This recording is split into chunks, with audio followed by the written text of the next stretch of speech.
ഒരിക്കൽ വ്യക്തിപരമായിട്ട് മാർപ്പാപ്പയായിട്ട് സംസാരിക്കാൻ ഒരു അവസരം ലഭിച്ചു. മാർപ്പാപ്പ താമസിക്കുന്ന സാന്താ മാർത്ത എന്ന ആ ഒരു ഭവനത്തിൽ ഏതാനും ദിവസങ്ങൾ ഞാനും റോമിലെ ഈ ആവശ്യങ്ങൾക്ക് വേണ്ടി പോയ അവസരത്തിൽ താമസിക്കാൻ ഇടയായി.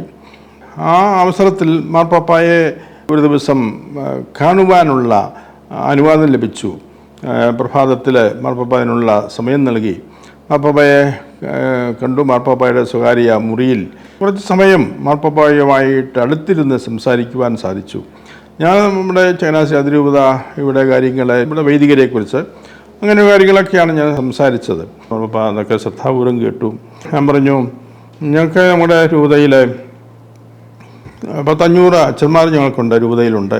ഞങ്ങൾക്ക് വൊക്കേഷൻസ് ദൈവവിളികൾ ആവശ്യത്തിനൊക്കെ കിട്ടുന്നുണ്ട് എന്നൊക്കെ മാർപ്പാപ്പ പറയുമ്പോൾ സന്തോഷമായി.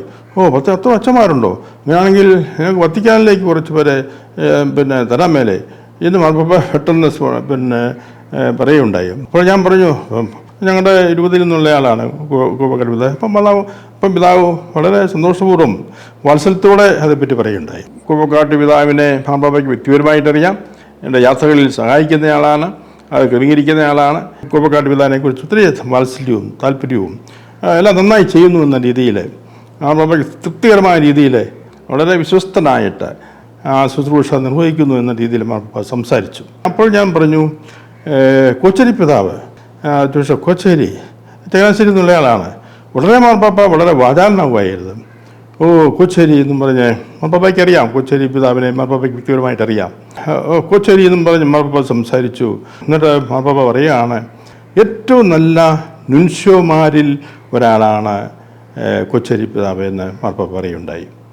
മാർപ്പാപ്പ കണ്ടുമുട്ടിയിട്ടുള്ള ഏറ്റവും നല്ല നുൻഷ്യോമാരിൽ, അപ്പസ്തോലിക നുൻഷ്യോമാരിൽ ഒരാളാണ്. എനിക്ക് ഏറ്റവും ഇഷ്ടപ്പെട്ട ഒരാളാണ് കോച്ചേരി പിതാവ്. അദ്ദേഹം പ്രായമായി റിട്ടയർ ചെയ്യാൻ വേണ്ടി ആഗ്രഹിച്ചപ്പോൾ ഞാൻ പറഞ്ഞു, കുറച്ച് ആളുകളുടെ നിൽക്കേ എന്ന് പറഞ്ഞ് ഞാൻ വീണ്ടും തുടരാൻ ആവശ്യപ്പെട്ടു. പക്ഷെ അത് കഴിഞ്ഞ് കുറച്ച് നാളുകൾ വീണ്ടും അദ്ദേഹം ആരോഗ്യപരമായ കാരണങ്ങളാൽ റിട്ടയർ ചെയ്യണമെന്ന് പറഞ്ഞു. പിന്നെ ഞാനങ്ങ് സമ്മതിക്കുകയാണ് ചെയ്തത്.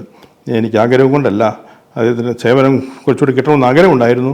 പക്ഷേ അദ്ദേഹത്തിന് അനാരോഗ്യം പ്രമാണിച്ച് ഞാനത് അനുവദിക്കുകയാണ് ചെയ്തത്. അങ്ങനെ കോച്ചേരി പിതാവിനെ പറ്റി വളരെ അപ്രീഷിയേറ്റ് ചെയ്ത് മാർപ്പാപ്പ സംസാരിച്ചത് ഞാൻ ഓർക്കുകയാണ്.